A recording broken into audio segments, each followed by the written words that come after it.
往前骑，不要停留。自行车往前骑，不要停留。自行车往前骑，不要停留。一转眼又到6·4了啊！每年6·4期间，天安门广场区都会如临大敌啊！别说在这聚会了，大家看到了吗？就是骑自行车路过，警察都会不停地提醒你赶紧往前开，不要停留。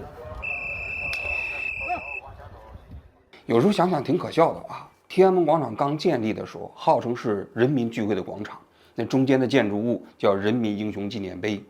当时啊，在所有的建筑都对普通民众开放。但是89年之后，人民英雄纪念碑的2层和3层就不对普通民众开放了。为什么呢？因为89年期间啊，那纪念碑的2层、3层啊，曾经是高自联的总部，每天晚上在那开会。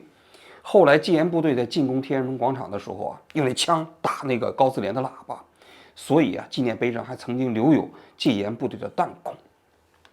我想啊，有关部门肯定是觉得啊，这些一切啊不方便再让老百姓去辨识了。89年之后啊，围绕着天安门广场的这个所谓的敏感级别在不断的提升，每年的6·4期间，这天安门广场基本就不开放了。再后来，别说是6·4期间了，每天晚上在天安门的那个国旗降旗之后啊，广场就开始清场了，普通的老百姓就不能在这停留了。这一切在我看来啊，可能都跟89年的6·4事件有关啊。这天安门广场啊，正在成为这个国家的伤疤，正如6·4啊，正在成为我们这个民族的伤疤一样。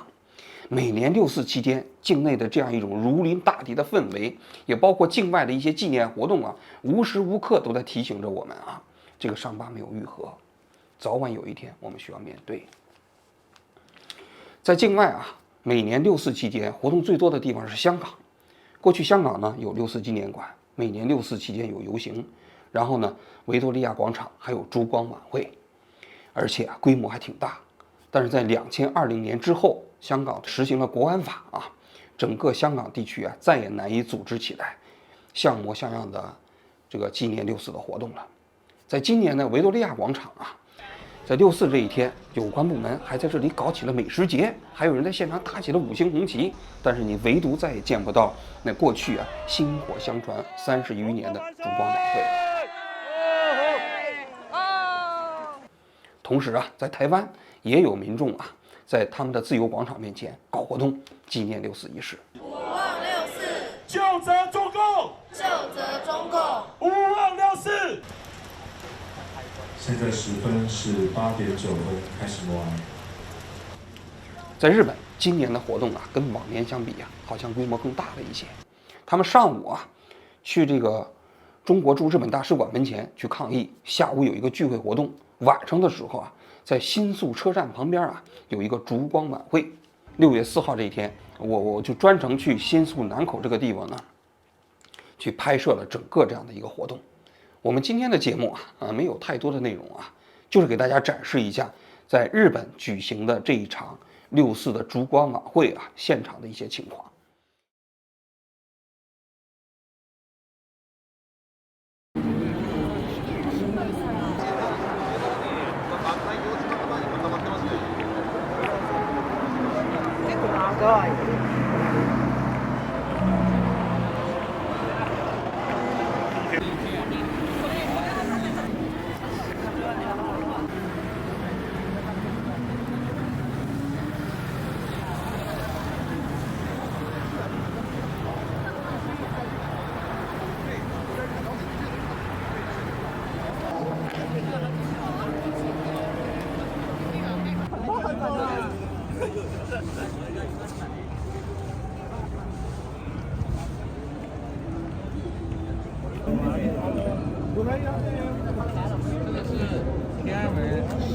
啊，就是当时屠杀中间死掉的学生是吧？就是确认过的这些人的名字。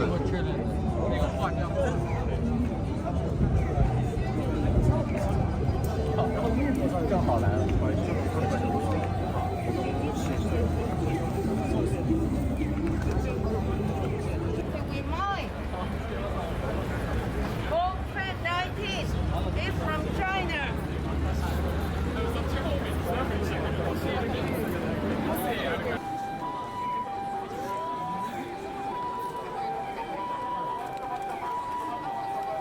这是你们搞的活动是吧？哦，不是我，不是我。你们就是参加的，那你为什么戴这个面具啊？戴上保险点。就是怕那个人拍下来之后啊，还想回国，对不对？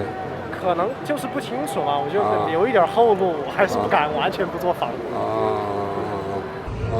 你们举这个不怕吗？不怕这个大使馆给你们拍下来？你越怕他就越凶啊！啊，是吧？但是他拍下来以后，你回国会出麻烦吗？我不回啊。不回了是吧？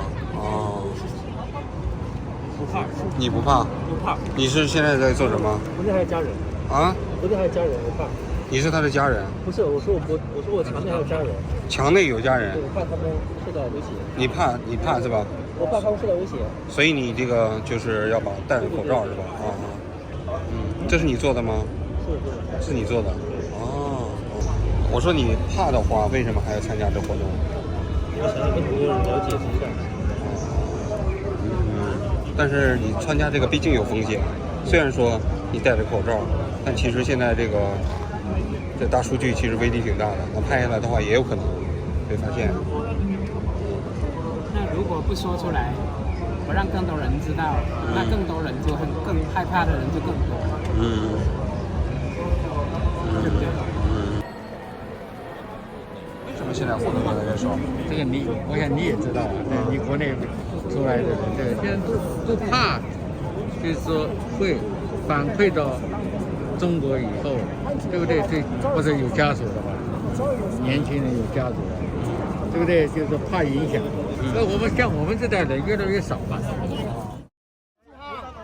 坐喺度都俾人拉，佢用咩罪名去拘捕你啊？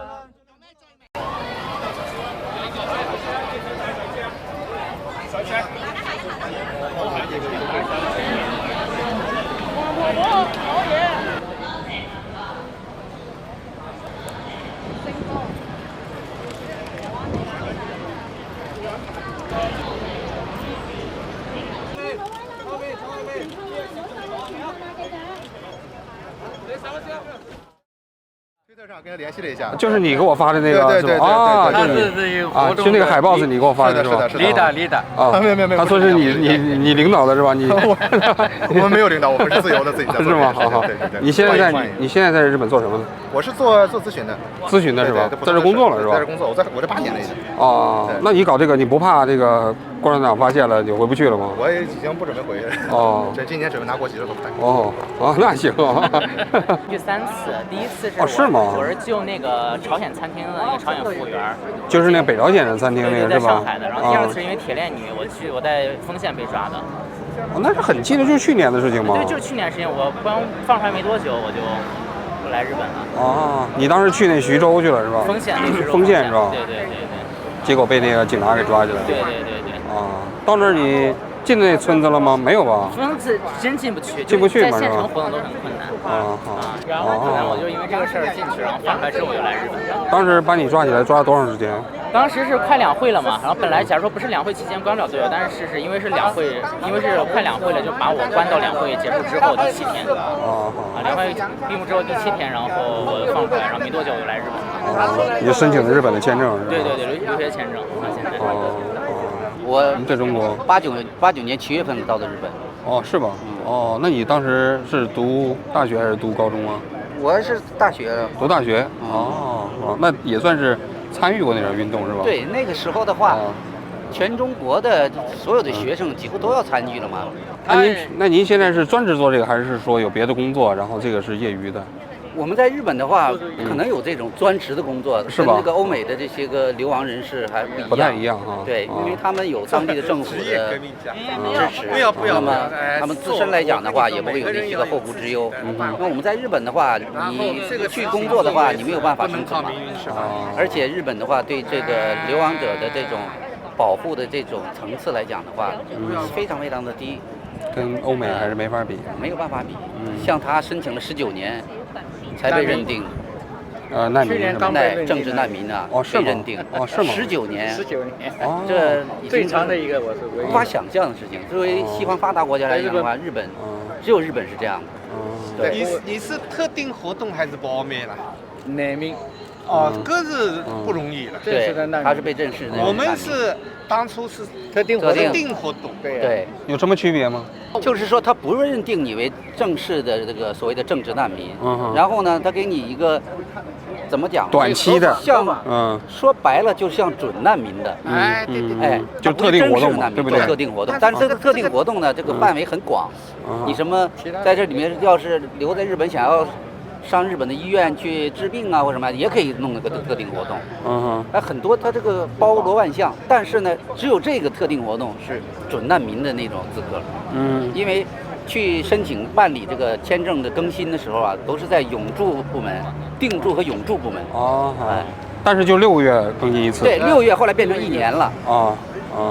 那他这种身份的话，有难民的那种福利吗？比如说每个月给点钱，完全没有，一点钱都没有。难民有的，对不对？难民没有福利的。难民有的吧？后来没有办法，我带头。难民不是每个月给个一些钱吗？一点都没有吗？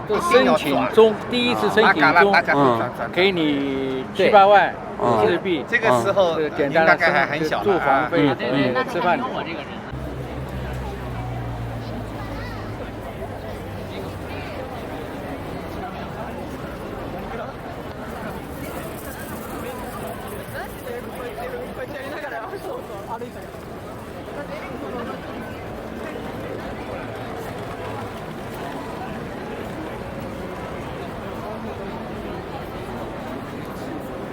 那你现在做这些事情，你敢回国吗？我回不了，回不了是吧？多少年没回去了？那时候我们就将近20年。我们来的这么长时间了。我来的时候30几年，我32。现在连中国护照都没有。是吗？那你现在呢？是入日籍吗？年轻，没入籍，但是持着这个日本政府这个给你发的一个叫做在入国许可证、旅行证，像旅行证似的，就那么个东西。它是不承认你是个日本籍，但是是中国籍，但是你没有这个所谓的自己国家的这种护照。就是你现在，那你现在去中国大使馆更新护照，他不给你更新吗？你更新过吗？更新。我们的他不给你，都无效了。就不给你更新是吧？那你们没在这成立社团法人，比如说也可以申请一些经费什么之类的吗？我们以前有申请过，但是现在非常这个遗憾的就是说，日本也好，包括美国也好，对中国海外民运的这个组织啊，这种支持的力度现在已经完完全全不如像64当初了。现在他们的支持的话，完完全全是各个民族的独立运动。包括以前我们跟这个台湾的话，台湾这个民主基金会的话，我们原来也有一定的这种互动。台湾每年的这个地市选举、9合1选举，包括总统选举的话，一般都有海外的这个民运人士这个观选团。那现在呢，它这个规模完完全全缩小。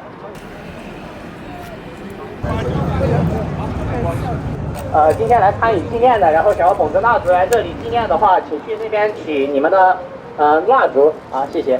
然后现在的话，这个64的那个纪念活动就正式开始了。大家好，我是周峰所。我这次专门从纽约来参加这里的活动，能够终于站在这里和大家一起纪念，我非常感恩。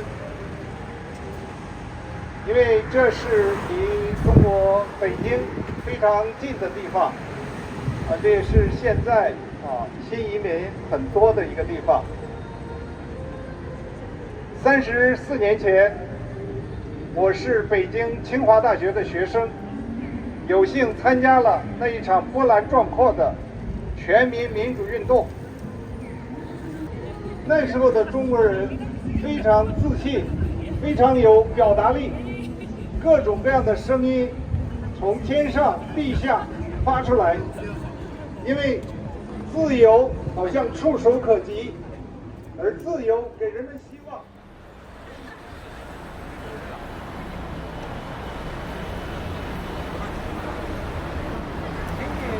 在中西地复兴医院，我就看到了40多具尸体，而且这些尸体是在一个自行车棚，因为医院里已经堆满了死伤的人，根本没有办法有空间，所以这些死者只能被放在外边，放在自行车棚下。这是夏天很热的时候，我当时看到有清华的一个同学，他是86级经仪系的，叫钟庆，我就发誓我要一辈子记住他，我要让全世界，当我活着的时候，我要告诉全世界他为什么去世的。在6月4日凌晨，学生撤离的时候，有一个学生被戒严部队子弹打伤，流血不止，这个毛巾用来包扎他的伤口，所以你们现在还能看到这上面的血迹，这是当时一个撤退的学生被枪伤的证据。中共在天安门广场上开枪杀人，这就是证据。在过去的34年中间，主要因为香港人的努力，因为30年中间维园的灯火烛光，让全世界记住89民运、6四屠杀的真相，让自由民主的薪火可以传承。可是正因为这样，香港成为中共的眼中钉。介绍当年民主女神的，也是天安门广场的那个民主女神。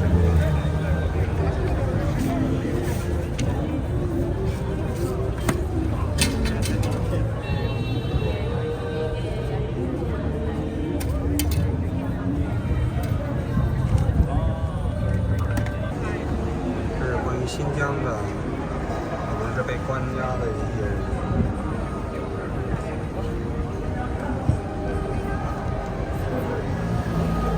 这还有一个抗议王丹的性骚扰。最近2天，因为王丹性骚扰的事情在台湾引起了一个比较大的反响。有一个台湾的年轻人，就是爆料说，当年王丹曾经对他有过性骚扰。中国人吗？中国人。日本人。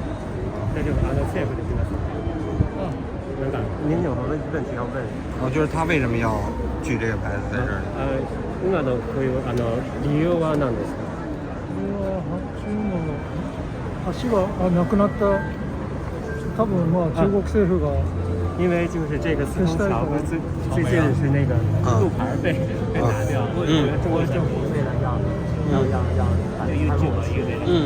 就是他自己知道这件事情，做了这个牌子过来，是吧？是我们自己设计的啊。不是，我就是说他是个日本人嘛。啊，我们都是日本人。都是日本人是吧？他怎么知道四通桥的？有名吗？有名。有名。但是日本人一般不知道啊。一般不知道，当时也有报道嘛，就是去年10月份的时候。对。而且我们一直关注中国国内的情况。是吗？当然。看新闻报道是吧？是吧？可以这样说吧。你还是很关心中国的这个新闻的。到这儿的人都很关心，包括你，因为我是中国人嘛，是啊，所以我知道不奇怪。但你们是日本人，中日友好嘛，我们应该要多关心中国的情况啊，这是我们的 my duty 勝負よりも勇気を、絶望よりも信頼を、絶望よりも信頼を。节目的最后啊，我想讲一讲我拍摄这个活动之后的一些感受啊。首先第一个感受啊，我当时看到那个现场啊，虽然是一个烛光晚会啊，但是真正举烛光的人很少，多数都是他们举办者，而现场的围观的人很多。围观的人呢，都戴着口罩，然后拿着手机来拍摄，每个人都遮挡得严严实实的。给人的感受呢，就是这些人呐，他们对这个活动有感兴趣，但是不太敢参加，来自于内心的恐惧感啊，你可以依然的可以感受得到。这一点呢，是跟那个台湾形成鲜明的对比。就台湾人举行这样活动的时候啊，他们没有人戴口罩，他们基本上不会有类似于来自于当局压力的那种恐惧嘛。但是在日本的这些年轻人啊，他们多数在国内有家人，哪怕是在日本加入了国籍，也担心自己参加这样的活动啊，给自己家人带来麻烦。所以啊，你要知道，祖国强大了，关于6·4的记忆也会变得更加模糊。第二点，我现场遇到一个人，他给我讲啊，他说日本这些活动啊也搞了很多年，但是总的来讲啊，这活动的规模啊，参加的人数啊是越来越少。为什么呢？他说一方面啊，就是6·4的这一代人呢，正在慢慢的老去。你想嘛，已经过去34年了，曾经参加过6·4的人呢，当年的现在的年纪都不小了。然后很多人忙于生计啊，也慢慢的就淡忘了，或者是说无暇顾及这场运动了。而现在的年轻人呢，大多数人知道6·4，到海外留学的啊，但是他对6·4那样的活动啊，他缺少了那种真正的怎么说感同身受的那种强烈的情感。他知道这件事情，但是有关这件事情的细节并没有那么清晰。尤其是你没有直接参与过那场运动的话，那场运动给你形成的印象啊，不会那么的清晰。所以这就是不可避免的带来的一个问题，就是这些海外的这种纪念活动啊，整个的人数的规模、运动的这个影响力在逐渐的缩小。现场你可以看到很多外媒在采访，因为对于这些媒体来说啊，一群中国人在这地方搞纪念活动啊，本身呢有新闻价值，但是啊，仅此而已。类似这种活动的组织者啊，可能需要考虑的一个问题是，如何要让更多的人能够参与到这样的活动中，尽量的让6·4变成一个公共记忆，不会随着岁月的流逝而逐渐的磨蚀掉。最后啊，我在想说的是，我在现场看到了一帮年轻人，他们是一群性少数群体啊，他们举着牌子啊，就抗议啊王丹啊、魏晋生啊那些问题。大家都知道，前几天王丹不是有人指控他曾经对他进行性骚扰嘛，或者是性侵未遂吧？结果这些年轻人就来抗议。他们说这个民主不需要通过性传播。我在现场跟他们讨论了一下啊，我觉得他们可能为整个6·4的这种纪念活动带来了一种新生的力量。就他们其实表达了这样一个观点，就6·4本身不需要符号化，它应该是中国民主化运动啊，追求社会运动的一部分。那么在这个过程中间，参与这期间的领袖，也包括那些著名的人物，也应该接受现代理念的洗礼。如果他们有问题的话，这场运动中间的人不应该回避，也应该公开去讨论。如果他们真的被证明了是性侵的话，他们应该道歉，应该公开出来进行说明。所以我就在想啊，其实关于6·4这场运动如何在年轻人的心目中间去根植，那么如果我们要把这个看作是一个更广泛的社会动员，更广泛的追求社会正义的一场社会运动的话，或许会有更多的年轻人愿意参与其间。因为我们毕竟不可能永远停留在34年前那场运动，中国社会要进步那么这场运动为我们这中国，也包括我们所有的华人吧，究竟可以未来我在社会进步的过程中间带来了什么？我想可能很多人都需要思考这样一个问题。好，我今天就讲到这里，谢谢大家。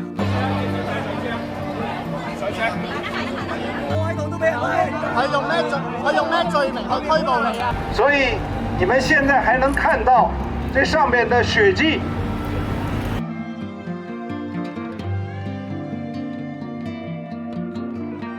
自行车往前骑，不要停留。